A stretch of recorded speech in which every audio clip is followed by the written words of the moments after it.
ॐ तमेव माता च पिता तमेव बन्धुश्च सखा तमेव विद्या द्रविणं तमेव सर्वं मम देव देव। দুদিন পরেই পবিত্র শ্রীকৃষ্ণ জন্মাষ্টমী। এই উপলক্ষে এখানে অনুষ্ঠানের আজ শুভ সূচনা। বাইরে বর্ষা চলছে, আমরা জানি এরকমই এক বর্ষণ মুখর রাতে ভগবান শ্রীকৃষ্ণের আবির্ভাব হয় কংসের কারাগারে। তখন শুধুমাত্র প্রাকৃতিকভাবেই দুর্যোগ ছিল না, ভারতবর্ষের রাজনৈতিক সামাজিক সকল দিক থেকেই একটি দুর্যোগপূর্ণ পরিবেশে এই দুর্যোগের হাত থেকে ভারতবাসীকে রক্ষা করার জন্যই শ্রীকৃষ্ণের আবির্ভাব। যখন ভারতবর্ষের রাজনৈতিক সামাজিক অবস্থা এমন একটা জায়গায় পৌঁছেছিল, আমরা সেই সময়কার একটি ঘটনাকে যদি স্মরণ করি, যে তখন পাণ্ডব কুলবধূ দ্রৌপদী তিনি কৌরবদের রাজসভায়, সে বয়োজ্যেষ্ঠ সকলরা আছেন, সেখানে ধৃতরাষ্ট্র রয়েছেন, তারপরে গঙ্গাপুত্র ভীষ্ম রয়েছেন, কৃপাচার্য, দ্রোণাচার্য, এনারা সকলে আছেন, যাদের পুত্রবধূ বলা যায়, পুত্রবধূর সমূহ বা পুত্রবধূই, তিনি তো সেই বংশেরই বধূ। তিনি কিভাবে নির্যাতিতা হলেন প্রকাশ্য রাজসভায় কিভাবে নির্যাতিতা হলেন, তার বস্ত্র খুলে নেওয়া হলো। তাহলে একটি ঘটনা দিয়েই আমরা তখনকার ঠিক সামাজিক অবস্থা, রাজনৈতিক অবস্থা কি ছিল, আমরা এই একটি ঘটনা থেকে বিচার করতে পারি। এই রকম সামাজিক অবস্থায় যখন বলা যায় মাৎস্য ন্যায় নীতি চলছিল, তার মধ্যে সমাজকে তথা দেশের সাধারণ জনগণকে দুর্দশার হাত থেকে রক্ষা করার জন্যই ভগবানের আগমন। ভগবান নিজেই কথা দিয়েছেন যে যদা যদা হি ধর্মস্য গ্লানির্ভবতি ভারত অভ্যুত্থানম অধর্মস্য তদাত্মানং সৃজাম্যহং পরিত্রাণায় সাধুনাং বিনাশায় চ দুষ্কৃতাং ধর্ম সংস্থাপনার্থায় সম্ভবামি যুগে যুগে। যখনই ধর্মের গ্লানি দেখা দেবে, তখনই আমি ধর্মকে রক্ষা করার জন্য, সাধু ব্যক্তিদের রক্ষা করার জন্য, সৎ মানুষদের রক্ষা করার জন্য, সাধারণ নিরীহ মানুষদের রক্ষা করার জন্য, পুনরায় ধর্ম সংস্থাপনের জন্য আমি আবির্ভূত হব। তিনি কথা দিয়েছেন। আমরা দেখি যে তিনি যুগে যুগে তিনি আবির্ভূত হয়েছেন। তিনি আবির্ভূত হয়েছেন সেই ভগবান রামচন্দ্র রূপে, তিনি আবির্ভূত হয়েছেন ভগবান শ্রীকৃষ্ণ রূপে। পরবর্তীকালেও আমরা দেখি যে তিনি আবির্ভূত হয়েছেন বিভিন্নভাবে। যাই হোক, আজকে আমাদের ধ্যানের বস্তু ভগবান শ্রীকৃষ্ণ। আমরা আমাদের সাধ্যমতো ভগবান শ্রীকৃষ্ণকে, তার যে বিরাট হৃদয়, মানুষের জন্য, মানুষের দুঃখে কষ্টে নিপীড়িত অত্যাচারিত মানুষের দুঃখে কষ্টে যে তার মন প্রাণ কেঁদেছিল, সেই হৃদয়কে একটু অনুভব করার, একটু বুঝবার চেষ্টা করব। যে মানুষটি, তাকে যদি আমরা আমাদের দৃষ্টিতে মানুষ হিসেবেই দেখি, আমাদেরই একজন হিসেবে যদি তাকে দেখি, তাহলে তিনি যে সারা জীবন ধরে যে কষ্ট করে গেলেন, তার সারাটি জীবনকেই বলা যায় তপস্যা। তিনি তার নিজের জীবনে যে প্রবল তপস্যা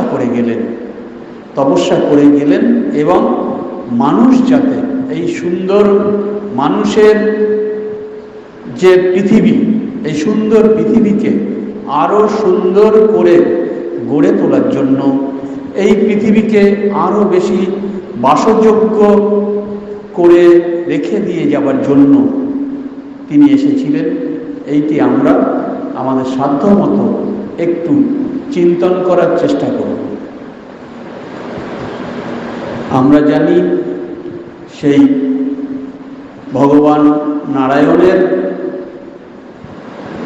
কাছে সনক সনন্দন এই ঋষিরা যখন আসতে যাচ্ছিলেন, তখন তার কাছে আসবার পথে বাধা দিয়েছিলেন যে তখনকার নারায়ণের যে দাড়ি দুজন, জয় বিজয়, সে জয় বিজয় বাধা দেওয়াতে তখন ওই ঋষিদের অভিশাপে তাকে আবার জগতে ফিরে আসতে হয় বিভিন্ন যুগে। জয় বিজয় দুই ভাইকে ফিরে আসতে হয় বিভিন্ন যুগে। যেহেতু তারা ছিলেন নারায়ণের পরম ভক্ত, জয় বিজয়, তারা নারায়ণের ইচ্ছাতেই, ভগবানের ইচ্ছাতেই তারা আসলেন সেই সত্যযুগে হিরণ্যাক্ষ, হিরণ্যকশিপু রূপে। এরপরে আসলেন ত্রেতা যুগে রাবণ ও কুম্ভকর্ণ রূপে, এবং এই যুগে আসলেন কংস ও শিশুপাল রূপে। এইরকম বিভিন্ন যুগে দাপরে আসতেন। কিন্তু এনারা নারায়ণের কাছে বর চেয়েছিলেন যে প্রভু, আমরা তো আপনার কাজ করার জন্যই যা করার করেছিলাম, এবং আপনার শাস্তি, ঋষিদের শাস্তি, ঋষি বাক্য শিরোধার্য, আপনার জন্য করছিলাম, কিন্তু করতে গিয়ে ঋষিদের অভিশাপ পেলাম। কিন্তু তাতে আমাদের যে শাস্তি হোক, কিন্তু আমরা শত্রুভাবে হলেও যেন আপনাকেই পাই। হিরণ্যাক্ষ, হিরণ্যকশিপু আমরা জানি এনারা শত্রুভাবেই সেই শ্রীহরিকেই পেয়েছিলেন। রাবণ ও কুম্ভকর্ণ তারাও রামচন্দ্রকে শত্রুভাবে ভোজনা করে পেয়েছিলেন। আর দাপরে এলেন তারাই এই কংস ও শিশুপাল এই রূপে। তাই এনাদের আসলেন সবই পূর্বভাবে ঠিক করাই, যেন সমস্ত কিছুই আগে থেকে ঠিক করা, ঈশ্বরের ইচ্ছাতেই সব কিছু যেন। তা এই কংস ছিলেন মথুরার রাজা। তার একটি বোন ছিল, আমরা সবাই জানি, দেবকী। দেবকীর বিবাহ হয়েছিল সেই বসুদেবের সাথে। রাজা বসুদেবের সাথে বিবাহ হয়েছিল। সে বিবাহের দিনই সেই শোভাযাত্রা করে যখন দেবকী বসুদেবকে নিয়ে যাওয়া হচ্ছে, সেই সময় কংস মনের আনন্দে বোনের সেই শোভাযাত্রার ঘোড়া খুলে দিয়ে নিজেই রথ টেনে মনের আনন্দে নিয়ে যাচ্ছিলেন। কিন্তু সেই সময়তেই একটি দৈববাণী হল যে তুমি যাকে এই আদর করে আনন্দ করে নিয়ে যাচ্ছ, তারই গর্ভে, অষ্টম গর্ভে যে সন্তান আসবে, তার দ্বারাই তুমি বিনাশপ্রাপ্ত হবে। কংস যেহেতু অত্যাচারী ছিলেন, অত্যাচারী রাজা ছিলেন, তাকে বিনাশ করার জন্যই ভগবান আসছেন। এই শোনার পরে কংস কি করলেন, দেবকী বসুদেবকে কারাগারে বদ্ধ করলেন। এবং আমি সংক্ষেপে বলছি, কারাগারে বদ্ধ করলেন এবং তার এই দেবকীর গর্ভে যে পরপর যে সন্তানেরা আসলেন প্রত্যেককেই তিনি হত্যা করলেন, কংস হত্যা করলেন। এবার অষ্টম গর্ভে যিনি আসলেন এই রকম ভাদ্র মাসেরই এক দুর্যোগপূর্ণ রাত্রে, যেদিন যমুনা দুকুল ছাপিয়ে যাচ্ছে, এই রকম এক রাত্রে কারাগারে ভগবান শ্রীকৃষ্ণ আবির্ভূত হলেন। কারাগারের তো এদিকে বসুদেবের হাতে কড়া বাঁধা, আবার সমস্ত দরজা বন্ধ করা, কিন্তু ভগবানের আবির্ভাব, ভগবানের যদি ইচ্ছা হয় সবই হতে পারে। তার ইচ্ছাতেই সমস্ত দ্বার খুলে গেল, বসুদেব অর্গল মুক্ত হলেন এবং ভগবানের ইচ্ছাতেই বসুদেব যমুনা পার করে সেই সদ্যজাত শিশুকে নিয়ে গেলেন আমরা জানি গোকুলে, যেখানে সেই নন্দ রাজা তখনকার দিনে ছোট ছোট এরা হচ্ছে কি এক একটা অঞ্চলের জমিদার মতো আর কি, ছোট ছোট রাজা। নন্দ রাজা এরকম একজন রাজা, সেই নন্দ রাজার ঘরে সেদিনই ঈশ্বরের ইচ্ছায় মা যশোধরার কোলে একটি মেয়ে আবির্ভূত হয়েছে। সেই মেয়েটির সঙ্গে গিয়ে বসুদেব বদলা বদলি করে তার জায়গায় মা যশোদা জানতেও পারলেন না তার সন্তান এরকম বদলা বদলি হয়ে গেছে। কৃষ্ণকে রেখে এলেন আর সেই মেয়েটিকে নিয়ে দেবকীর পাশে এনে আবার শুইয়ে দিলেন। এবং তারপরেই কংস জানতে পারলেন যে দেবকীর এরকম একটি সন্তান হয়েছে, এবং তিনি এসে, আমরা এগুলো সবই জানি, তিনি এসে যখন সেই ওই কন্যাটিকে দেবকীর সদ্যজাত কন্যা রূপে জেনে তাকে তুলে আছাড় মারতে গেলেন, তখনই সেই মহামায়া আবির্ভূত হলেন। আবির্ভূত হয়ে বললেন যে তোমারে বধিবে যে গোকুলে বাড়ি শেষে, বলে তিনি অদৃশ্য হয়ে গেলেন। এগুলি সবই সেই মহামায়ার ইচ্ছায়, যে বিরাট মহামায়া এই জগৎ প্রপঞ্চের কারণ, তার ইচ্ছাতেই। সেই জন্যই আমরা দেখি এই জন্মাষ্টমীর দিনই আমাদের যে দেবী পূজার কাঠামো পূজা হয়, কাঠামো পূজা হয় ওই জন্যই যে মহামায়ার ওই দিনই আবির্ভাব দিবস, ওই জন্যই জন্মাষ্টমী কাঠামো পূজা হয়। যাই হোক, এইভাবে তো হলো। তারপরে কংস তো বিভিন্নভাবে শ্রীকৃষ্ণকে হত্যা করতে চাইলেন, পুতনা রাক্ষসীকে পাঠিয়ে দিয়ে, বকাসুর দিয়ে, ইত্যাদি দিয়ে বিভিন্নভাবে, কিন্তু কোনোভাবেই পারলেন না। এরপরে আমরা দেখি ভগবান শ্রীকৃষ্ণের অপূর্ব বাল্যলীলা। অপূর্ব বাল্যলীলাতে দেখি মা যশোদাকে কিভাবে তিনি বাৎসল্য রস দিয়েছেন, মা যশোদা কিভাবে তাকে লালন পালন করেছেন, সে মধুর লীলা আমরা যদি ধ্যানের দৃষ্টিতে একটু ভাবনা চিন্তা করার চেষ্টা করি, আমাদেরকে আনন্দ দেয়। ভগবানই এসে আমাদেরকে, তিনি আমাদের ঘরে এসেই আমাদের এই সন্তান রূপে তিনি আমাদেরকে লীলা আস্বাদন করাচ্ছেন। আমরাই যেন একটু চিন্তা করলে আমরাই সেই মা যশোদা, এবং আমাদের কোলেই সেই বালগোপাল খেলে বেড়াচ্ছেন। মা যশোদা সেই গোপাল গোপাল করে তার পিছনে ছুটছে তাকে দড়ি দিয়ে বাঁধবার জন্য। দেখুন, যিনি জগৎপতি, যিনি তার মায়াতে গোটা জগৎকে সৃষ্টি করেছেন, তাকে মা যশোদা জানেন যে ভগবানই আমার কোলে এসছেন, কিন্তু মা মানতে পারছেন না, তাকে বাঁধতে যাচ্ছেন। কিন্তু যখনই বাঁধতে যাচ্ছেন তখনই সেই দড়ি একটু ছোট হয়ে যাচ্ছে। এর থেকে কি বোঝা যাচ্ছে? এর থেকে ভগবান আমাকে বোঝাচ্ছেন, হে জীব, তুমি যে আমাকে ধরতে চেষ্টা করছো, যতক্ষণ তোমার অহং ভাব থাকবে, যতক্ষণ তোমার অহং ভাব থাকবে, ততক্ষণ তুমি আমাকে বাঁধতে পারবে না। তুমি আমাকে বাঁধতে পারবে না। আমাকে বাঁধতে গেলে তোমাকে এই অহং ত্যাগ করতে হবে। আমরা দেখি আমাদের শ্রীরামকৃষ্ণ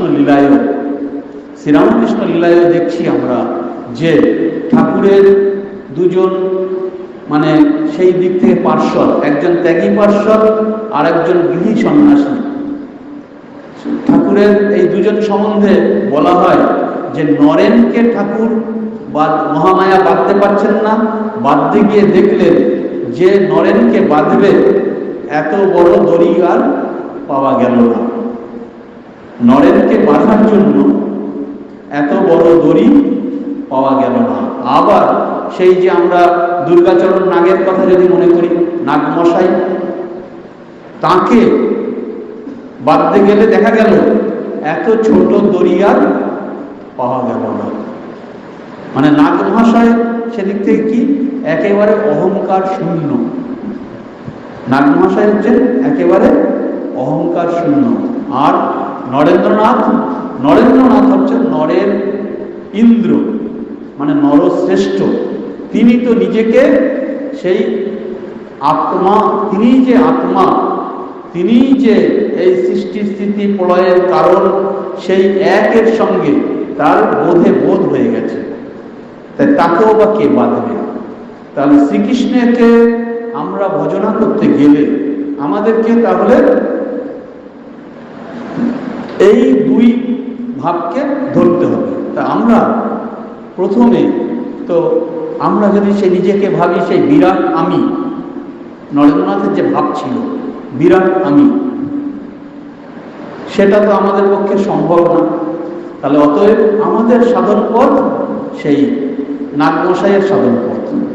আমরা যদি সমস্তভাবে সেই যে সাধন পথে এগোনোর প্রথম বাধা যে অহংকার, অহং, সেই অহংকে নাশ করতে পারি, তাহলে আমরা এগোতে পারব। এটা আমাদের শিক্ষা দিচ্ছেন মা যশোদা। এইবার শ্রীকৃষ্ণকে বা ভগবানকে পেতে গেলে আমাদেরকে কি করতে হবে? আমরা ভক্ত মানুষ, আমরা সাধারণত প্রথমেই অদ্বৈত ভাব নিতে পারি না। কিন্তু ঠাকুর শ্রীরামকৃষ্ণদেব বলছেন যে তার সঙ্গে একটা তুমি আমি সম্পর্ক। তো তুমি আমার ইষ্ট, আমি তোমার সন্তান, বা আমি তোমার দাস, আমি তোমার সেবক, এই ভাব।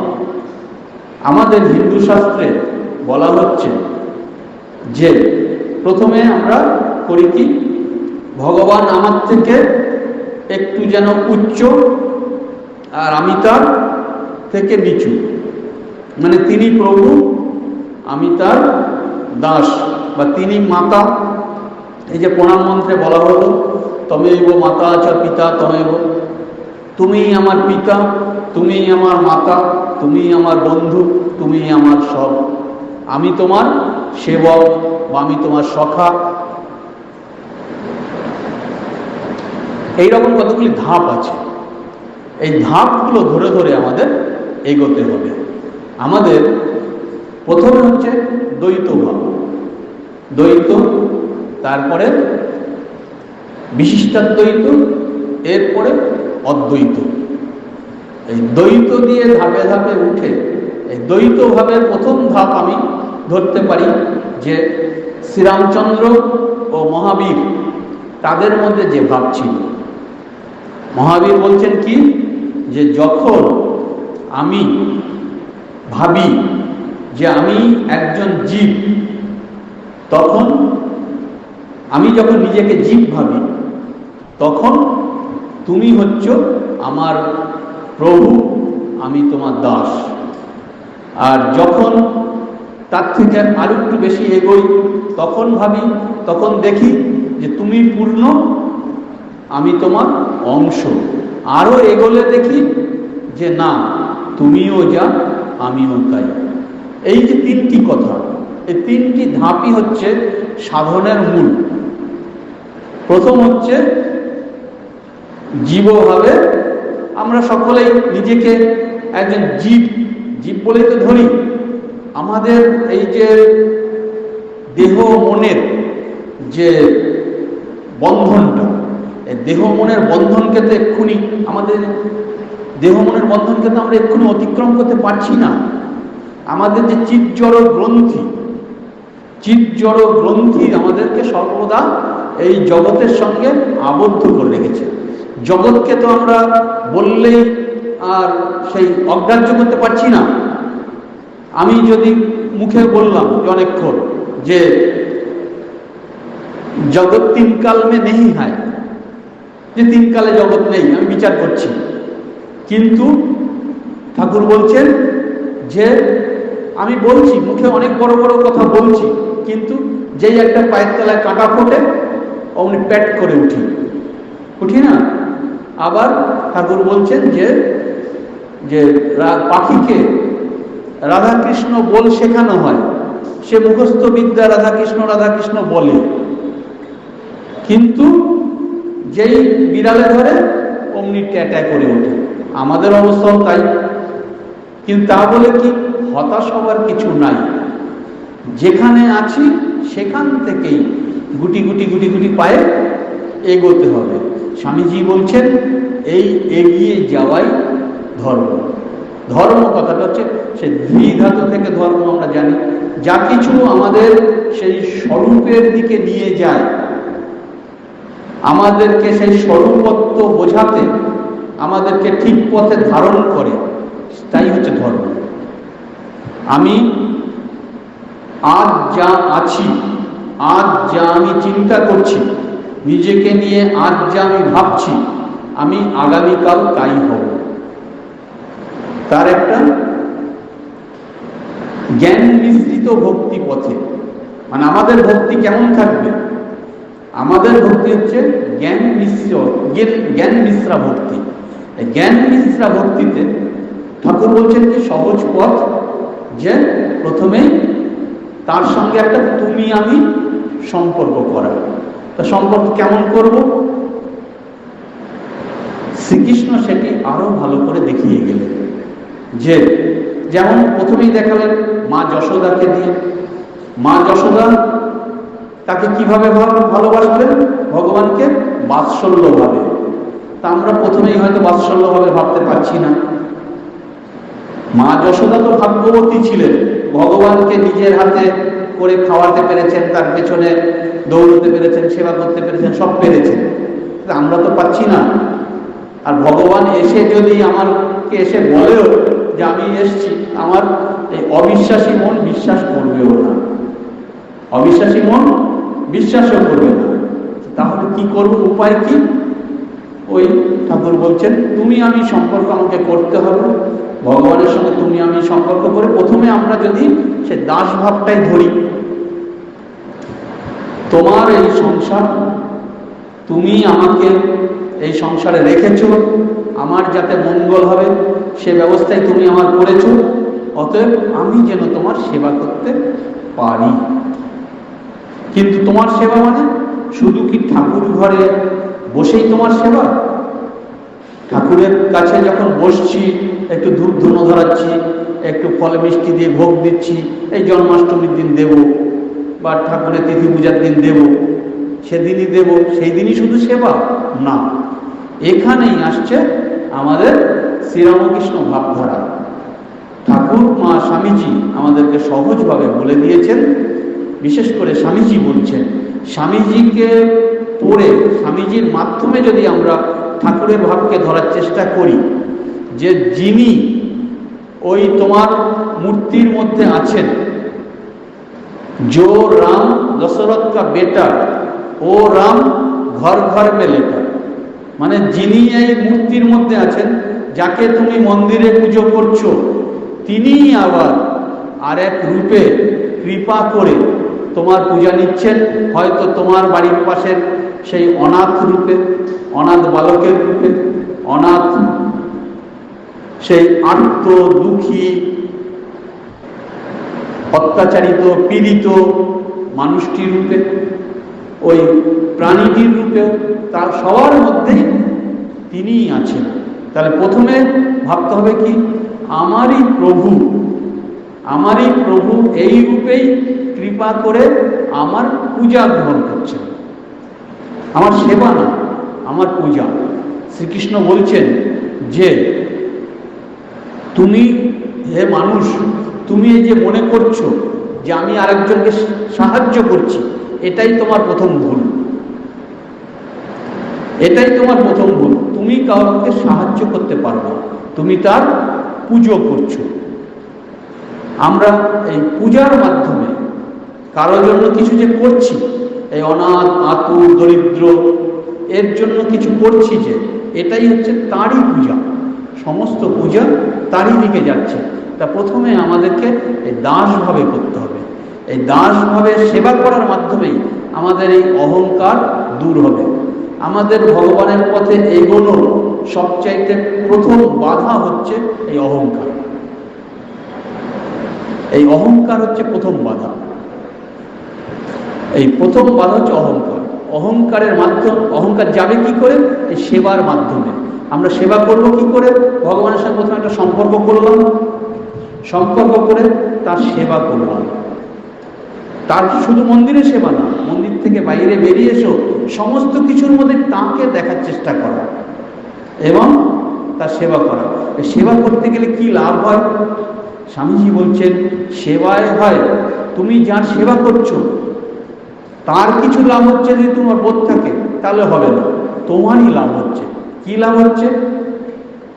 তোমার লাভ হচ্ছে যে তোমার তাকে সেবা করার মাধ্যমে, তার পূজা করার মাধ্যমে তোমার হৃদয়ের প্রসারণ হচ্ছে। তাই স্বামীজি বলছেন যে যখন কেউ কাউকে কিছু দান করছে, দাতা যে তার স্থান থাকবে নিচে, আর যে গ্রহীতা তার স্থান হবে ওপরে। আর একটা কি বলছেন?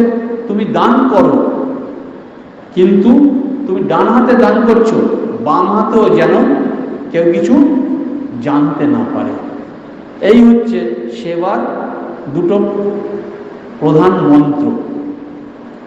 তুমি যাকে সেবা করছো তোমার ইষ্ট জ্ঞানে তাকে সেবা করো। আমার ইষ্ট কৃপা করে আমার পূজা নিচ্ছেন, আমার যাতে অন্তরাত্মার উন্নতি হয় তার জন্য তিনি কৃপা করে আমাকে দিয়ে পূজা নিচ্ছেন। এই বোধে যদি তুমি করো তাহলেই তোমার সেই পথে এগোনো হবে। এই দাসভাবে তার সেবা করছে, তারপরে এই দাসভাবে সেবা করলে কি হয়? একটা আমার ভেতর অহংকারটা কেটে যায়। কিন্তু আরেকটি জিনিস আবার চলে আসে, আমাদের আরেকটা জিনিস চলে আসে, সেইটা হচ্ছে আমাদের আসক্তি চলে আসে। আসক্তি চলে আসে। যেমন সেবা করছি, করতে করতে তার সেবাই শুধুমাত্র করব, অন্য কারো সেবা করব না, এরকম একটা ভাব চলে আসে। যেমন আমরা দেখি যে গুরুদেবের সেবাই আমরা করব, গুরুদেবের সেবাই করব, অন্য কারো সেবা করব না। আর গুরুদেবের সেবা করতে করতে একটা বোধ এর মধ্যে, শিষ্যের মধ্যে আবার ঢুকে পড়ে যে আমি গুরুদেবের যেমন সেবা করব গুরুদেব তেমন সেবা নেবেন। মানে সেবকের ইচ্ছায় সেব্য চলবে। এইটা আবার এই অহংকারটা চলে আসে। এইটা যায় হচ্ছে আবার যদি আমার মধ্যে দাসভাব থেকে আরো গাঢ় হয়ে বাৎসল্য ভাব আসতে পারে। দাসভাব থেকে আরো উচ্চ ভাব হচ্ছে দাসভাব, একেবারে নিচের ভাব। এরপর আসছে বাৎসল্য ভাব। বাৎসল্য ভাবে তখন বোধ হয় কি, যেটা মা যশোদার বোধ হতো, যে আমার গোপাল এই বুঝি জেগে উঠেছে, এক্ষুনি আমাকে গিয়ে দুধ না দিলে সে কাঁদতে থাকবে। আমার গোপাল এই বুঝি পড়ে গেল, এই বুঝি আমার গোপালকে কেউ ধরে নিয়ে গেল। এই প্রতিনিয়ত সর্বদা সেই গোপালকে চিন্তা করা, এইটা হচ্ছে বাৎসল্য ভাব। বাৎসল্য ভাব হচ্ছে কি, আমি ইষ্টের প্রতি আরো এগিয়ে যাচ্ছি। তাহলে আমি হচ্ছি তার মা আর সে হচ্ছে আমার সন্তান, বা উল্টোটাও হতে পারে যে তিনি আমার মা বা বাবা, আমি তার সন্তান। মা বা বাবা তারা একটা সময় যে মা বাবা থাকে, আমাদের সাংসারিক জীবনেও দেখি পরবর্তীকালে হয়ে যায় কি, তারা যখন বৃদ্ধ বিদ্যা হয় তারাই হয়ে যায় কিন্তু আমাদের সন্তান, তারাই আমাদের হয়ে যায় সন্তান, আর আমরাই হয়ে যাই তাদের পিতামাতা। তাহলে এইগুলির মাধ্যমে, সেবার মাধ্যমে আমাদের হচ্ছে কি, আমার সেব্যের সঙ্গে আমার নিজের একটা অন্তরঙ্গতা আসছে, অন্তরঙ্গতা আসছে। এরপরে আমরা দাস্যভাবে সেবা করি। এই দাস্যভাবের সেবার থেকেও আরো অন্তরঙ্গতা আসা হচ্ছে সখ্যভাবে সেবা। সখ্যভাবে সেবা কোনটি? যেমন ওই কৃষ্ণ সুদামার সেবা। সুদামা যেমন কৃষ্ণকে সেবা করছেন, একটা ফল খাওয়ার আগে নিজে কামড়ে খেয়ে তারপরে এঁটো ফলটা ভগবানের মুখে দিচ্ছেন। আমাদের যখন ভগবানের সঙ্গে আমার নিজের একটা দূরত্ব থাকে, তখন আমরা সাহস পাই না, আমরা চিন্তা করি না যে এখন ঠাকুর ঘরে যাব কি যাব না, আমার হাত পা ধোয়া নেই, আমি অসুচি আছি, আমি এটা দেব কি দেব না। এঁটো ফলটা খাওয়ানো তো অনেক পরের কথা, এঁটো ফলটা খাওয়ানোর অনেক পরের কথা, কিন্তু যত অন্তরঙ্গতা আসবে তত হয় কি, এই দূরত্বটা ভগবানের সঙ্গে আমার দূরত্বটা কমে যায়, কমে গিয়ে আরো আমি তার দিকে এগিয়ে যাচ্ছি। তাহলে দাস্যভাব, তাহলে হলো কি, দাস্য বাৎসল্য বা সন্তান ভাব, এরপরে সখ্যভাব। সখ্যভাব আসলো, এরও উচ্চে ভাব হচ্ছে, এর থেকে উচ্চ ভাব হচ্ছে মধুর ভাব।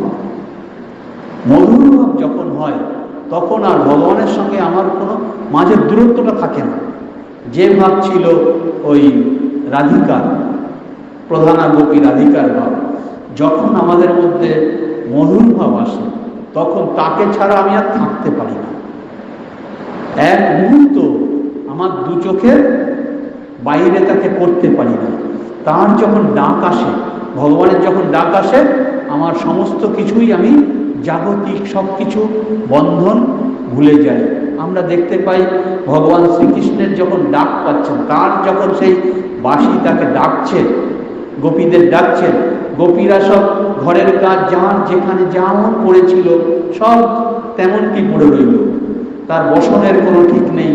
কেউ হয়তো এক কানে একটা দুল পড়েছে আর একটা কানে দুল নেই, কেউ হয়তো অঙ্গবস্ত্র একদিকে পড়েছে আর একদিকে পড়েনি। যে যেমন ভাবে ছিল এলোথলা ভাবে, না আছে কেশ বিন্যাস, না আছে অঙ্গ বিন্যাস, তাদের কোনো কিছু ঠিক নেই। তাদের সংসারের সন্তান রয়েছে, স্বামী রয়েছে, ইত্যাদি রয়েছে, তাদের সেবার কথা ইত্যাদির কথা সব ভুলে যাচ্ছে। এইগুলোকে আমাদের জাগতিকভাবে দেখলে হবে না, এইগুলোকে দেখতে হবে ভাবচক্ষে, ভাবনেত্রে দেখতে হবে। ভাবনেত্রে দেখবো মানে আমার ভেতরে যখন সেই অবস্থা আসবে, ভগবানের জন্য আমি যখন ঠিক ঠিক মতো ব্যাকুল হব, তখন তার ডাক আমি প্রাণে প্রাণে শুনতে পাবো। তখন আমার আর জাগতিক কাজকর্মে আমাকে আটকে রাখতে পারবে না। এটাই হলো মধুর ভাব। সাধকের জীবনে, আমাদের প্রত্যেক সাধকের জীবনে এই যে দ্বৈতর মধ্যে আবার 5টি ধাপ বললাম, এই 5টি ধাপ সবার জীবনে আসবেই আসবে। একবারে কেউ ভাবতে পারবো না যে তুমি আমি, আমি তুমি, কেউ ভাবতে পারবো না। তাই আমাদের সাধন ভজন ইত্যাদি সব দ্বৈতের মাধ্যমে যেতে হবে। এইভাবে ধাপে ধাপে আমরা এগোতে হবে। আমরা যখন সাধন ভজন করবো বা যা কিছু করবো, আমরা নিজেই জানতে পারবো আমরা কোন ভাবে আছি না নেই। আর কি করতে হবে? ঠাকুর বলছেন যে সাধন ভজনের মূল হচ্ছে সেই ভাবের ঘরে চুরি বন্ধ করা, মন মুখ এক করা। মন মুখ এক করা, মন মুখ এক করার ভাবের ঘরে চুরি বন্ধ করা বলতে ঠাকুর বলছেন সত্য কথা কলির তপস্যা। এইবার আমি যখন হয়তো ঠাকুর ঘরে থাকছি, সেইটাই শুধু আধ্যাত্মিক জীবন নয়, আমাদের সারাটি জীবনই আধ্যাত্মিক জীবন।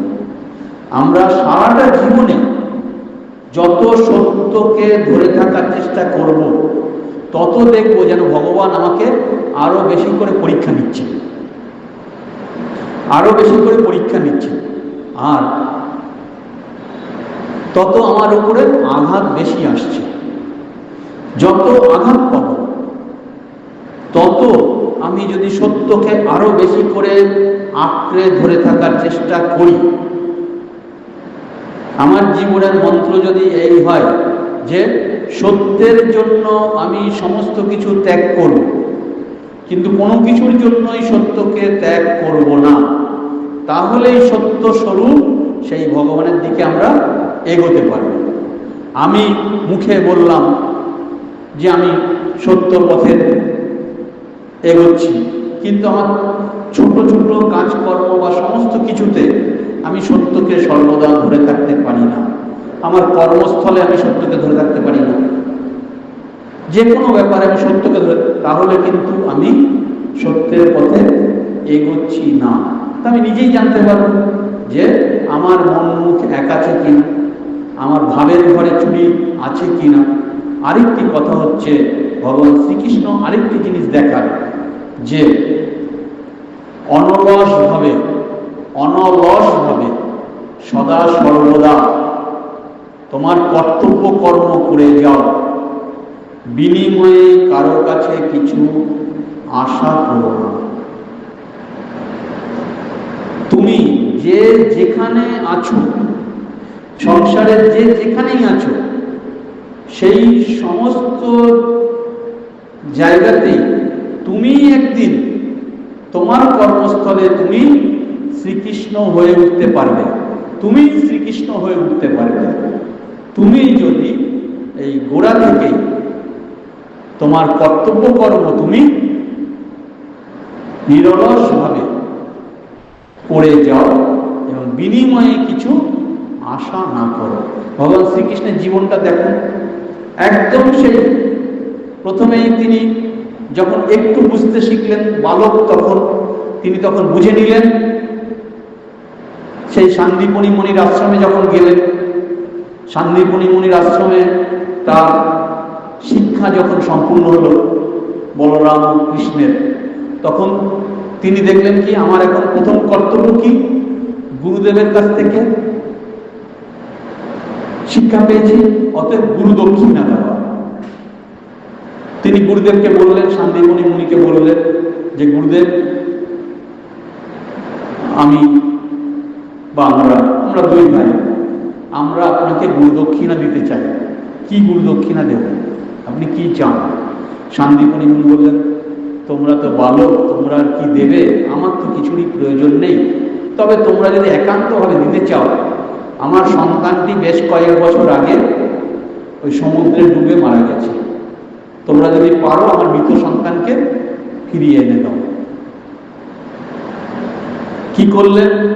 তখন কৃষ্ণ বলরাম সমুদ্রের সঙ্গে যুদ্ধ করে বললেন যে আমাদের গুরুদেবের সন্তানকে ফিরিয়ে দাও। এতে কি বোঝা যাচ্ছে? আমার ভেতরে যদি সেই পবিত্রতা থাকে, আমার ভেতরে যদি সেই ব্যাকুলতা থাকে, আমার ভেতরে যদি সেই আন্তরিকতা থাকে, আমার ভেতরে যদি সেই সত্যনিষ্ঠা থাকে, আমার ভেতরে যদি সেই গুরু ভক্তি থাকে, সেই উদ্যম থাকে, তাহলে আমার দ্বারা অসাধ্য সাধন হয়। সমুদ্রকে তো ধরলেন ওই দুই বালক, তখন কত আর বয়স তাদের, 11-12 বছর। সমুদ্র বলেন, দেখো আমার কাছে তো পাবে না, অমুকের কাছে যাও, সেই পঞ্চজন নামে আমার গহ্বরে যে দৈত্য আছে, পঞ্চজন রাক্ষস, তার কাছে যাও, তাকে গিয়ে ধরো। পঞ্চজনকে ধরল, পঞ্চজন দেখলো যে বলল যে আমার কাছে তো আর পাবে না, সে তো জমালয়ে চলে গেছে। আর পঞ্চজন তখন একটি শঙ্খর রূপে আছে, তখন সেই পঞ্চজন থেকে সেই শঙ্খটি হয়েছে, তাই তার নাম হয়েছিল পাঞ্চজন্য। আমরা পরবর্তীকালে দেখি সেই পাঞ্চজন্য শাক সেই কুরুক্ষেত্রে ভগবান শ্রীকৃষ্ণ বাজার। যাই হোক, সেই পঞ্চজন আবার পাঠিয়ে দিলেন কোথায়? জমালয়ে। জমের কাছে গিয়ে সেখানে তিনি তো বলবেন যে উনি তো ভগবান, উনি তো পারেননি। ভগবান শুধু না, তার সাধন বলটা দেখুন। তিনি তার সাধনার বলে যমের কাছে গেলেন এবং যমের কাছ থেকে তার গুরুপুত্রকে ফিরিয়ে এনে দিলেন। তাহলে দেখুন, জীবনের প্রথমেই তিনি দেখালেন যে আমরা যদি সেই যেখানেই আছি, জীবনের যেখানেই আছি, চরমে পৌঁছাতে চাই, আমরা যদি এই জীবনে চরমে পৌঁছাতে চাই, আমাদের প্রথম কাজ কি? কর্তব্য কর্ম ঠিক করে করা। যার যেটুকু কর্তব্য কর্ম আছে সংসারে, যেখানে আছে সেখানেই তাকে কর্তব্য কর্ম করতে হবে। কর্তব্য কর্মে ফাঁকি দিয়ে কিছু হবে না। ঠাকুর দেখালেন না তার জীবনে, ওই যে দক্ষিণেশ্বরে যে প্রতাপ হাজরা এসছেন, এসে বলছেন যে আমি এখানে থাকবো। কথাটিতে আপনারা পড়েছেন তো? ঠাকুর খোঁজ নিয়ে শুনলেন যে প্রতাপ হাজরার ঘরে বউ বাচ্চা আছে, বিধবা মা আছে। প্রথমে বোঝালেন, যাও প্রতাপ, বাড়ি যাও, খুড়িমা এরকম কাঁদছে, মানে প্রতাপের মা কাঁদছে, সে অনেক করে বলেছে প্রতাপকে একটু বাড়িতে পাঠিয়ে দাও, তুমি যাও বাড়ি। সে যাবে না।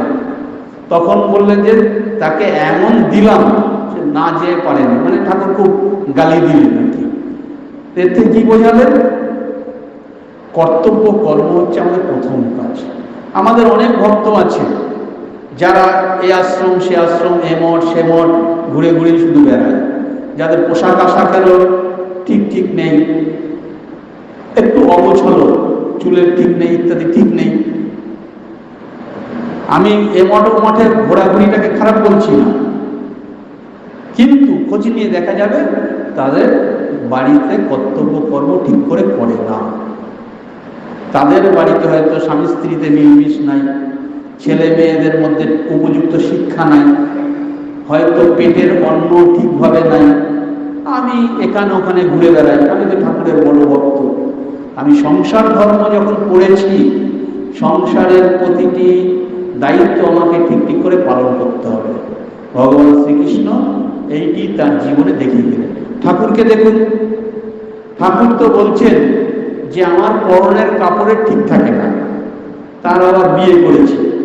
বিয়ে যখন করেছি, অতএব ধর্মপত্নী যাতে আমার অবর্তমানে না খেয়ে না থাকে, ভেসে না যায়, আমাকে দেখতে হবে। তা ঠাকুর কি করলেন? খোঁজ নিচ্ছেন। আমরা জানি মাকে খোঁজ নিচ্ছেন যে মা তোমার রাত্রে কটা করে রুটি লাগে, ইত্যাদি ইত্যাদি। তা মায়ের আবার ওই একটা বাউটিও করে দিলেন, গলার হার করে দিলেন। আবার তিনি তো জানতেন যে শরীর বেশি দিন আর থাকবে না, অতএব তিনি কিছু ওই 7 টাকা করে মাসে পেতেন দক্ষিণেশ্বর কালীবাড়ি থেকে, সেই টাকাটা জমিয়ে রাখলেন মধুবাবুর কাছে, শম্ভুবাবুর কাছে জমিয়ে রাখলেন। সেই টাকাটা থেকে যে যা কিছু পেতেন সামান্য ওই সুদ হিসেবে, তাই দিয়ে পরবর্তীকালে মায়ের চলত। আবার শুধুমাত্র মানে পেটের খোরাকই দিলেন না, পেটের খোরাকের ব্যবস্থাও করলেন না। মানুষ বেঁচে থাকে কি? তার আধ্যাত্মিক সম্পদ নিয়ে। মাকে আধ্যাত্মিক সম্পদও দিয়ে গেলেন। মাকে বলে গেলেন কি? মূল মন্ত্র দিয়ে গেলেন যে দেখো, শত অভাবের মধ্যে পড়লেও ওই কামারপুকুরের বাড়িটুকুকে ছেড়ো না, কামারপুকুরের গৃহটা ছেড়ো না, আর লক্ষ্মীকে ছেড়ো না। লক্ষ্মী অর্থাৎ ভাইজি। জানতেন যে লক্ষ্মী একটু বাইরের দিকে, একটু ভক্ত মহলে বেশি ঘোরাঘুরি ছোটাছুটি করতে ভালোবাসে। তা জানেন যে গার্জিয়ান নেই, লক্ষ্মী ততদিনে বাবাও মারা গেছে, আর বিধবা, মানে স্বামীর সংসার নেই। অতএব ওইটিকে বেঁধে রেখো, মানে কর্তব্যগুলো নিজে যেমন করে গেলেন, আমার অবর্তমানেও যেন সমস্ত কর্তব্যকর্ম ঠিক থাকে। মাও ঠাকুরের সেই বাণীকে শিরোধার্য করে শত অভাবের মধ্যেও সেই কর্তব্যকর্ম ঠিক করে গেছেন দেখুন। আর এই কামারপুকুরের ঘরটুকু ছাড়েননি। ওই কোমল হাতে, নরম হাতে কোদাল ধরে শাক বুনে আর শতছিন্ন কাপড় এখানে গেরো দিয়ে পরে, ওখানে গেরো দিয়ে পরে কামারপুকুরের ঘরটি আগলে পড়ে রয়েছে। কোথাও কিন্তু জাননি, কিছুই করেনি। এইটি হচ্ছে ধর্মজীবন। ধর্মজীবন মানে হচ্ছে প্রথম কাজ হচ্ছে আমার কর্তব্য কর্ম আমাকে বুঝে নাও। আর প্রত্যেকটা মানুষের আমাদের একটা লিমিটেশন থাকে, আমার লিমিটেশন বুঝে আমাকে চলা। প্রতিটা মানুষের একটা সীমাবদ্ধতা থাকে, আমি আমার সীমাবদ্ধতার মধ্যে আমি থাকবো। আর এর মধ্যে কিন্তু হৃদয়ে প্রশান্তির ঘর যেন আমাদের বিরাজ করে। তার কারণ শান্তি এমন একটা জিনিস বাজারে কিনতে পাওয়া যায় না, যে 50 টাকার শান্তি দাও, 100 টাকার শান্তি দাও, এটা পাওয়া যায় না। বিশ্বাসও কিনতে পাওয়া যায় না। তা আমাদের সুখে থাকতে গেলে, সুখী তো একটা আধ্যাত্মিক সুখটাও সুখ। আমি যদি সুখে থাকতে না পারি, সুখ মানে কি প্রাচুর্য না, কিন্তু হৃদয়ের আনন্দে আনন্দিত থাকতে যদি না পারি, আমার যদি যে সংসারটাই যদি এলোমেলো হয়, একটা যদি লক্ষ্মী ছাড়া সংসার হয়, তাহলে আমার দ্বারা কিসের আধ্যাত্মিক সাধনা হবে? আমরা আছি সংসারে হয়তো দুটি মানুষ, এক ছাদের তলায় আছি, দীর্ঘদিন আছি, কেউ 35 বছর আছে, কেউ 40 বছর আছে, কিন্তু একজন আরেকজনকে বিশ্বাস করি না। একজন আরেকজনের মোবাইল ফোনে কান পেতে রাখে, দেখি তো কি মেসেজটা এলো, কি মেসেজ এলো একটু দেখি। ও বাবা, এইসব হচ্ছে ভেতরে ভেতরে, গোপনে গোপনে এই হচ্ছে, ঠিক আছে দেখে নিচ্ছি। অমুকে গেছে বাথরুমে আর আমি তার ফোনটায় মেসেজটা দেখে নিচ্ছি। তা আমরা একজন আরেকজনকে বিশ্বাস করি না। যার সঙ্গে ধরুন 25 বছর বা 30 বছর আছি এক ছাদের তলে, তার সুখে সুখী হচ্ছি না, তার দুঃখে দুঃখী হচ্ছি না, তাকে অনুভব করছি না, তাকে বিশ্বাস করছি না, তো ভগবানকে তো দেখিনি, তার সঙ্গে এখনো একটা অন্তরের সম্পর্ক করতে পারিনি, তো ভগবানের সঙ্গে কি সম্পর্ক করব? তো সমস্ত কিছুর মূলে কি? সমস্ত কিছুর মূলে হচ্ছে আমি আমার, আমি আমার, এটাকে ত্যাগ করা। যত বেশি আমরা, ওই যে প্রথমে বলছিলাম চিৎ জড় গ্রন্থি, এই শরীরটা আমার, এই শরীরটা যাতে কিছু একটু সুখে থাকে, একটু আরামে থাকে, তার চেষ্টা করে করে আমরা মরি। এটাই হচ্ছে স্বার্থপরতা। স্বামীজি বলছেন এই স্বার্থপরতাই অধর্ম, আর পরার্থপরতাই ধর্ম। এই আমরা ধর্মজীবন পালন করছি, করতে গেলে আমাদেরকে দেখতে হবে এই দিকগুলো, যে আমি আমার কায় মন বাক্যে, আমি যে কাজকর্মের সঙ্গে যুক্ত আছি, আমি যে চিন্তা ভাবনা করছি, আমি যে বাক্য প্রয়োগ করছি, এই সমস্ত কিছুর মধ্যে আমার স্বার্থপরতা প্রকাশ পাচ্ছে না আমার পরার্থপরতা প্রকাশ পাচ্ছে? আমার হৃদয়ের সংকোচন হচ্ছে না দিন দিন প্রসারণ হচ্ছে? স্বামীজি বলছেন এই প্রসারণই জীবন, সংকোচনই মৃত্যু। এই ভগবান শ্রীকৃষ্ণের জীবনেও আমরা দেখি যে তিনি, দেখুন, আসলেন সেই কংসের কারাগারে, কংসের কারাগার থেকে গেলেন গোকুলে, গোকুল থেকে গেলেন মথুরায়, মথুরা থেকে গেলেন দ্বারকায়। কিন্তু যেখানে থেকে যেখানে গেলেন ফিরে কিন্তু আর সেখানে এলেন না। এই এগিয়ে যাওয়াই জীবন, পিছন দিকে আর তাকালেন না। আমরাও যেন আমাদের জীবনে যেটা ছেড়ে দিয়েছি, যেটা ছেড়ে দিয়েছি সেদিকে আর তাকাবো না। এটাই হচ্ছে অনাসক্তি। সাপ যেমন তার খোলস ত্যাগ করে আর খোলসের দিকে তাকায় না, যা কিছু দিলাম ফেলে রইল পড়ে, ওরে ভোলা চল আজি চল সকল ফেলে। মানে যা কিছু তুমি ছেড়েছ সেদিকে আর তাকাবে না। করে তুই আপন আপন হারালি যা ছিল আপন, এবার তোর ভরা আপন বিলিয়ে দে তুই যারে তারে। সবারে বাসরে ভালো, নইলে মনের কালো ঘুচবে না রে। জীবনটা আমার সেদিকে এগোচ্ছে কিনা, আমি যত সবাইকে ভালোবাসতে পারবো, নিজেকে বিলিয়ে দিতে পারবো, হ্যাঁ, আর আপন আপন করা যত আমার কমবে তত আমি সেদিকে এগোচ্ছি। এটাই হচ্ছে পরিমাপের ব্যাপার, এটাকেই বলা হচ্ছে অনাসক্তি। আমরা গীতার পাতায় পাতায় যদি দেখি, ভগবানের সমস্ত বাণীর মূল কথা হচ্ছে ওই একটি, সেটা কি, যে তোমার ভেতরে যে অসীম সম্ভাবনা আছে সেই সম্ভাবনার দিকে এগিয়ে চলো, পিছন ফিরে তাকাবে না, যা কিছু রইল পড়ে থাক পড়ে, আর তুমি অনাসক্ত হয়ে কাজ করে যাও। কি পেলাম বিনিময় তার দরকার নেই, তুমি শুধু কর্ম করে যাও, কর্মে তোমার অধিকার, ফলে তোমার অধিকার নেই। এই ফলের আশা ত্যাগ করে, ফলের আশা ত্যাগ করে যখন যা তোমার কর্তব্য কর্ম সামনে আসবে সেইটি তুমি করে যাও, শুধু বিনিময়ে কারো কাছে কিছু চেয়েও না। এইটাই হচ্ছে অনাসক্তি। দেখুন ভগবান শ্রীকৃষ্ণ এরপরে কি হলো, তিনি আসলেন যে সন্দীপানি মুনিকে তার ছেলেকে ফিরিয়ে দিলেন। তারপরে হলো কি, তিনি দেখলেন এখন আমার জীবনের প্রধান কর্তব্য হচ্ছে দুঃখিনী মায়ের দুঃখ দূর করা। মা অর্থাৎ দেবকী মা, আবার জন্মভূমি এই ভারত মা।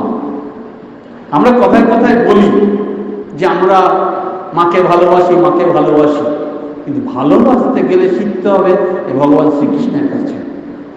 আমরা কথায় কথায় আমরা বলি মাকে ভালোবাসি, মাটিকে ভালোবাসি, আমরা এ মাটির মানুষকে ভালোবাসি, কিন্তু সব ভালোবাসাই আমাদের কুমিরের কান্না। কিন্তু ভালোবাসতে গেলে আমি ভালোবাসা কিরকম হবে, ভালোবাসবো কিন্তু বিনিময়ে কিছু চাইব না। স্বার্থপরতা দিয়ে, স্বজন পোষণ দিয়ে ভালোবাসা আসে না। শ্রীমা সারদা দেবী কি বলছেন, যে সবাইকে ভালোবাসা যায় কেমন করে জানো, যার প্রতি যা কর্তব্য কর্ম সব নীরবে করে যাব, বিনিময়ে কারো কাছে কিছু আশা করব না। এটা কি, এটা হচ্ছে চ্যারিটি বিগিনস অ্যাট হোম। মানে যে আমরা যেখানে আছি, সংসারে যেখানে আছি, যেখানে তিনি আমাকে রেখেছেন, আমি কারো কাছে আছি তার বৌমা রূপে, কারো কাছে আছে স্ত্রী রূপে, কারো কাছে আছে মা রূপে, বিভিন্ন রূপে আছে। একই মানুষ বিভিন্ন ভূমিকায় আছে। যার প্রতি যা কর্তব্য কর্ম আমাকে প্রত্যেককে নীরবে করে যেতে হবে। স্বামী সেবা যখন করব, স্বামীর সেবা করব, শ্বশুর শাশুড়ির সেবা করব, ছেলে মেয়েদের সেবা যখন করব, একটা সেবাতেও আমি এতটুকু ন্যূনতা দেখাবো না, কিন্তু বিনিময়ে তাদের কাছে কিছু আশা করব না।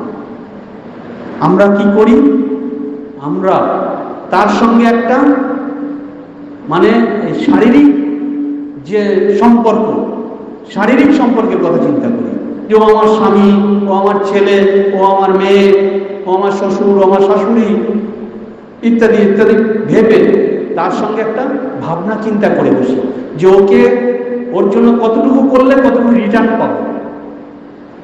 আমরা যখন সেই ছোটবেলায় সন্তানটাকেও ভালোবাসি, না এটা আমার ছেলে, আমার ছেলেটাকে যদি আমি ঠিক মতো মানুষ করি, ইঞ্জিনিয়ার করতে পারি, ডাক্তার করতে পারি, বড় কিছু করতে পারি, তাহলে আমি পায়ের পরে পা তুলে দিয়ে রাজরানী হয়ে বাকি জীবনটা কাটাতে পারবো।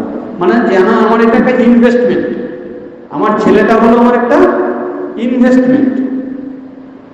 তার মানে কি, আমি ভবিষ্যতে আমি তাদের জন্য একটা প্রত্যাশা করে রাখি, একটা আশা করে রাখি, যে কত দিলাম কত পাবো, কত ইনভেস্ট করলাম কত ডিভিডেন্ড পাবো।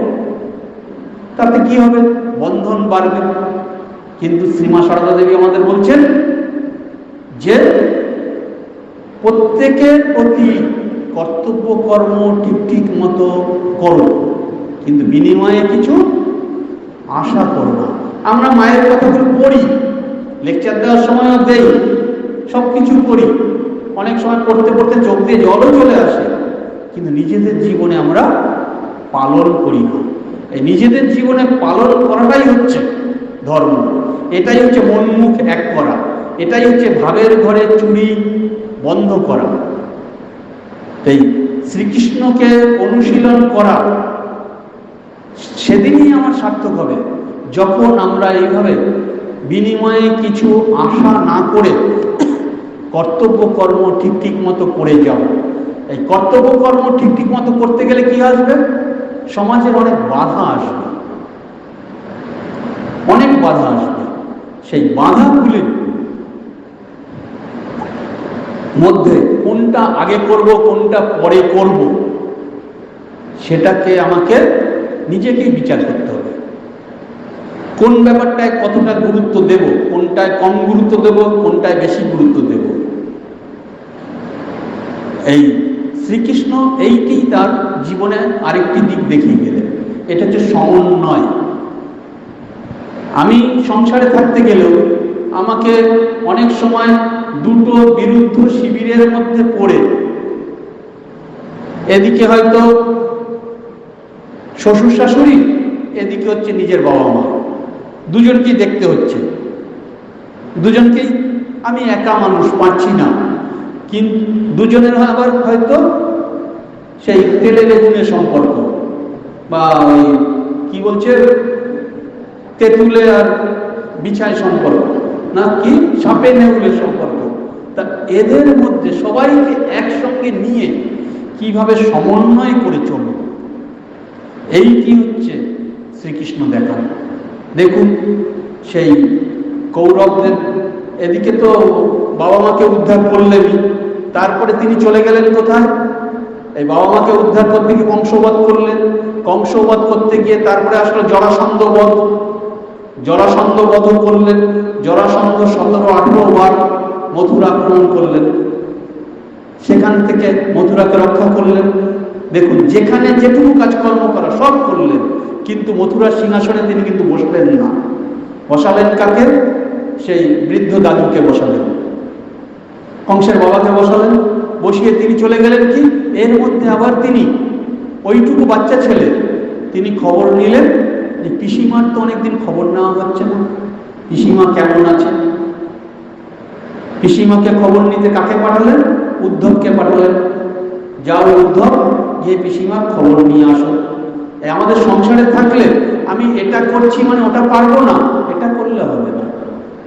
আমি স্বামী সেবা করছি, আমার বাবা মাকে দেখছি, সবাইকে দেখছি, শ্বশুর শাশুড়ির খবর নেব না, না আমি একা মানুষ কতদিন কত করবো, ও হবে না। শ্রীকৃষ্ণ দেখালেন যে পিসিমা সেই আছেন হস্তিনাপুরে, তার স্বামী মারা গেছেন, পাণ্ডু মারা গেছেন, অন্ধ রাজা ধৃতরাষ্ট্রের কাছে আছেন, তিনি একটু একটু খবর পাচ্ছেন। ধৃতরাষ্ট্রের ছেলেরা পিসিমার সেই বাচ্চা বাচ্চা ছেলেদের পরে খুব অত্যাচার করছে, একটু একটু খবর পেয়েছেন, যাও উদ্ধব, গিয়ে পিসিমার খবর নিয়ে আসো। এরপরে তিনি সেই যথাসাধ্য পাণ্ডবদের ধর্মপথে থেকে তাদের হৃত গৌরব কিভাবে ফিরিয়ে আনতে পারে তার জন্য তাকে চেষ্টা করলেন। কিন্তু তিনি কিন্তু সবার জন্য সবকিছু করলেন, কিন্তু নিজে কিন্তু কোনো কিছুর মধ্যে সেইভাবে জড়ালেন না। দেখুন কুরুক্ষেত্র যুদ্ধ বাধার আগে যেখানে যেটুকু দরকার ছিল ঠিক করলেন। যখন দেখলেন দ্রৌপদীকে সেই বস্ত্র সরবরাহ না করলে দ্রৌপদীর লজ্জা নিবারণ করা যাবে না, তিনি অলক্ষ্যে থেকেও দ্রৌপদীকে বস্ত্র দিলেন, দ্রৌপদীর লজ্জা নিবারণ করলেন। দ্রৌপদী যখন দুহাত তুলে কেঁদে বললেন, কোথা মধুসূদন, আমার লজ্জা নিবারণ করো, তাহলে সেই কাজটাকে তিনি ফার্স্ট প্রায়োরিটি দিলেন, যে ওইটি আগে আমাকে করতেই হবে। আমার ভক্ত আমার শরণ নিয়েছেন, অতএব তাকে রক্ষা আমাকে করতেই হবে। আবার যখন দেখলেন যে যে কৌরব পাণ্ডবদের মধ্যে যুদ্ধ বাঁধে বাঁধে। ওরা কৌরবরা তো বিভিন্নভাবে পাণ্ডবদের নিগৃহীত করছে, ইত্যাদি করছে, যুদ্ধ বাঁধে বাঁধে। উনি কিন্তু শেষ চেষ্টা করলেন যে দুই পক্ষে যুদ্ধটা যাতে না হয়, শান্তি স্থাপনের জন্য গেলেন, কিন্তু যুদ্ধ তো হলোই, যুদ্ধ তো না হওয়ার নয়। দুর্যোধন বললেন, বিনা যুদ্ধে নাহি দিব সুচাগ্র মেদিনী, যুদ্ধ করো, যুদ্ধ করে নাও। শ্রীকৃষ্ণ বললেন যে কমপক্ষে 5 ভাইকে, তুমি তো সমুদ্র হিমাচল ভারতবর্ষ নিয়ে আছো, 5 ভাইকে 5টা গ্রাম দাও, ওরা তাই নিয়ে থাকুক। তাও দিল না। তারপরে কি হলো? তারপরে তো যুদ্ধ ঠিক হয়ে গেল। এবার যখন সেই দুর্যোধনও গেলেন একদিকে, আবার অর্জুনও গেলেন। কোথায় গেলেন?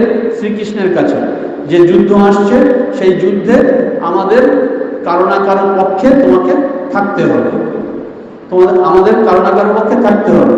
তো আমরা তো সে ঘটনা জানি, শ্রীকৃষ্ণ বিশ্রাম নিচ্ছেন, সেই সময় দুর্যোধন গেলেন। কিন্তু রাজা মানুষ, তিনি গিয়ে শ্রীকৃষ্ণের মাথার কাছে গিয়ে বসলেন, সেই চেয়ার ছিল, চেয়ারে গিয়ে বসলেন। আর অর্জুন পরে গেলেন, পরে গিয়ে শ্রীকৃষ্ণের পায়ের কাছে ভূমিতে বসলেন। কি অপেক্ষা করছেন যে শ্রীকৃষ্ণের ঘুম কখন ভাঙবে। শ্রীকৃষ্ণ ঘুম ভেঙে উঠে প্রথমেই অর্জুনকে দেখলেন, পরে দুর্যোধনকে দেখলেন। শ্রীকৃষ্ণ দেখেই বললেন যে তোমরা কে, কেন এসছো আমি সব জানি, কিন্তু দুজনের মধ্যে আমি প্রথম দেখেছি অর্জুনকে, এবং ও তোমাদের মধ্যে বয়সে ছোট। তা আমার শর্ত হচ্ছে এই, আমি তোমাদের দুজনের একজনকেও ফেরাবো না। তবে আমার শর্ত হচ্ছে, আমার যে এই যে বিরাট নারায়ণী সেনা আছে, যদুকুলের সেনা আছে, সেনাদের সঙ্গে হাতি ঘোড়া রথ টাকা পয়সা, তাদের সৈন্যদের যে খাবার দাবার রসদ ইত্যাদি সব আমি একদিকে দেব।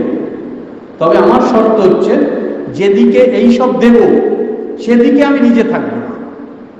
কত বড় অনাসক্তি দেখুন, নিজের সমস্ত কিছু যেদিকে দিয়ে দেবে সেদিকে আমি থাকবো না। আর একটা কথা হচ্ছে, আমি কিন্তু নিজে অস্ত্র ধরবো না, যুদ্ধ করবো না। এইবার তোমরা কে কোনটা নেবে বলো। আগের চান্স হচ্ছে অর্জুনের। অর্জুন যেহেতু ছোট, ও আগে বলবে, ও কোনটা চেয়ে নেবে।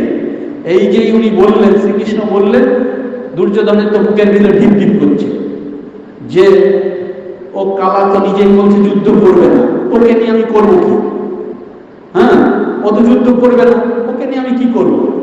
তার থেকে এই যে এত সৈন্য যদি সব পাই, তাহলে তো আমি বিরাট শক্তিমান হয়ে যাব, ও ওদের পাণ্ডবদের একেবারে উড়িয়ে দিতে পারবো। এত লক্ষ লক্ষ সৈন্য রয়েছে, হাতি ঘোড়া রথ ইত্যাদি সমস্ত রয়েছে, এইটি আমার চাই।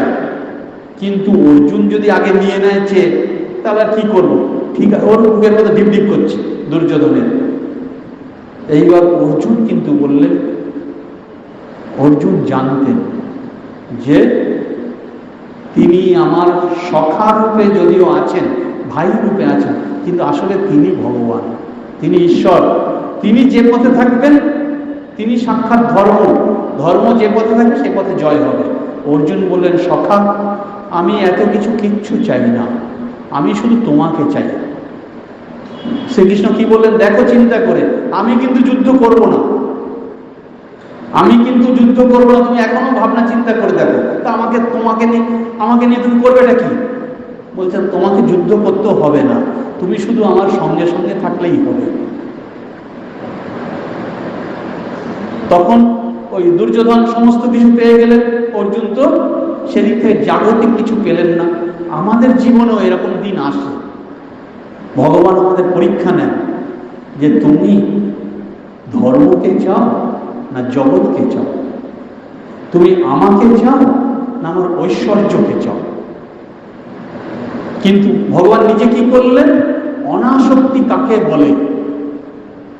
নিজের এই যে বিরাট সেনাদল সমস্ত কিছু শেষ করার ব্যবস্থা নিজেই করলেন, নিজের দলে রাখলেন না, তা নিজেই তো শেষ করলেন সব। এই হচ্ছে অনাসক্তি। আর সমন্বয়, সমন্বয় শ্রীকৃষ্ণের জীবনে স্বামীজি বলছেন শ্রীকৃষ্ণের জীবনের মতো দুটো দিক, এক হচ্ছে সমন্বয় আর হচ্ছে অনাসক্তি। সমন্বয় মানে শ্রীমা সারদা দেবী বলছেন সমন্বয় যে করতে পারে সেই তো মানুষ, ভাঙতে সবাই পারে, গড়তে কজন পারে। কিন্তু প্রয়োজনে যে ভাঙার দরকার আসলে ভাঙতে হয়। কি ভাঙতে হয়? জাগতিক ঐশ্বর্যকে ভাঙতে হয়, আমাদের হৃদয়ের ঐশ্বর্যকে নয়। যখন শ্রীকৃষ্ণ দেখলেন, প্রথমে তো যুদ্ধ বন্ধ করার অনেক চেষ্টা করলেন, কিন্তু দেখলেন না যুদ্ধ বন্ধ করা যাচ্ছে না, তখন তিনি কি করলেন? যুদ্ধ ঘটালেন। যুদ্ধ হলো, কিন্তু রইল কি? বেঁচে ধর্ম। সে যুদ্ধে কিভাবে অর্জুনকে নিয়োজিত করলেন সে তো আমরা গীতায় জানি। এগুলি বলতে গেলে তো আরো ঘন্টার পর ঘন্টা ধরে বলতে পারি, কিন্তু মূল কথা কি? আমাদের জিনিস হচ্ছে শ্রীকৃষ্ণের জীবন আমাদের দুটো জিনিস দেখিয়ে দিলেন। একটা হচ্ছে প্রবলভাবে, প্রবল উদ্যমে কর্তব্য কর্ম করে যাও, কিন্তু অনাসক্ত হয়ে। আসক্তি কারোর সঙ্গে রেখো না। আসক্তি যদি রাখো তাহলে কষ্টই পাবে, মুক্তি আর এই জীবনে নাই। হ্যাঁ, আর দেখালেন কি? এই পথে চলতে গেলে কোনটা করণীয় কোনটা করণীয় নয়, এই সমন্বয়। কোন কাজটা আগে করব, কোন কাজটা পরে করব, কাকে কতটা গুরুত্ব দেব, কাকে কতটা দেব না, কিভাবে এই সুন্দর পৃথিবীকে আরো সুন্দর করব, বাসযোগ্য করব। এই করতে গিয়ে যদি কাউকে হত্যা করতেও হয়, আমি তো হত্যা করছি না, আমি হত্যা করছি না, যে হত হচ্ছে তার কর্মগুণে সে হত হচ্ছে। আর কর্ম এমন জিনিস, তার ফল সবাইকে পেতে হবে, ভগবানকে নিজেকেও পেতে হবে। তিনি তার নিজের জীবনে দেখালেন। যখন গান্ধারী তাকে বললেন যে তুমি কি পারতে না মধুসূদন এই যুদ্ধকে বন্ধ করতে? তুমি আমার 100টা ছেলের একটা ছেলেকেও রাখলে না, আজকে আমি যেমন হাহাকার করছি তুমিও তেমন হাহাকার করবে।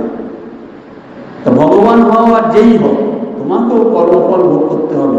দেখুন সেই শ্রীকৃষ্ণ তার নিজের ইচ্ছাতেই একদিন তিনি যদুকুল ধ্বংস করলেন।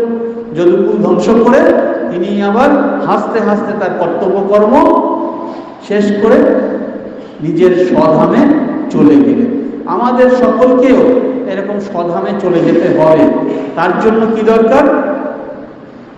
কে থাকলো পড়ে আর কে থাকলো পড়ে না, কে আমার আপন জন, কে দূরের জন, কে স্বজন, কে দূরের জন, কতটুকু আমি স্বজন পোষণ করব, কতটুকু স্বজন পোষণ করব না, এই চিন্তা করে আমাদেরকে এগোলে হবে না। কর্তব্য কর্ম হচ্ছে সবচেয়ে বড় কর্ম। আমার পথে, আমি আদর্শের পথে আমি এগিয়ে যাব। তাতে যা জাগতিক যা কিছু শেষ হয়ে যায় যাক, কিন্তু আমি যেন ধর্ম পথে থাকি। সমস্ত কিছু যাক, কিন্তু আমি যেন ধর্মপথে থাকতে পারি। আজকের এই সুন্দর সন্ধ্যায় ভগবানের পাদপদ্মে আমাদের প্রার্থনা, আমরা যেন এ জীবনেই সেই সাক্ষাৎ ধর্মকে উপলব্ধি করতে পারি। ওম শান্তি শান্তি শান্তি। হরি ওম তৎসৎ। শ্রীরামকৃষ্ণার্পণমস্তু।